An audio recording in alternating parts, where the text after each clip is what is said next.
एक महत्त्वाची बातमी समोर येते। सरकारने कृषी धोरण जाहीर करावं असं शरद पवार म्हणतायत। सरकारने 2 दिवस वेळ मागितलाय, तर आपण वाट पाहणार आहोत असंही पवारांनी म्हटलंय।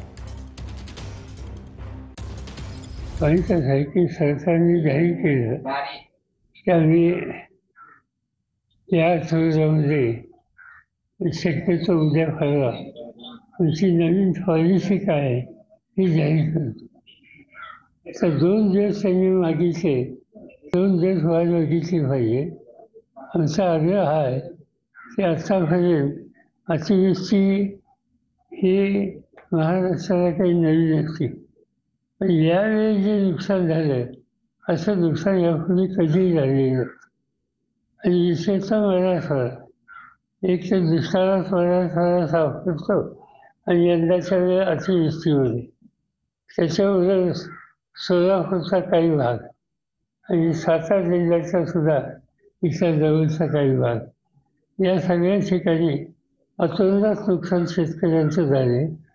जमिनी वाहून गेलेल्या आहेत। नुकसान भरपाई देता येईल, पण जमीनच गेली, मातीच गेली।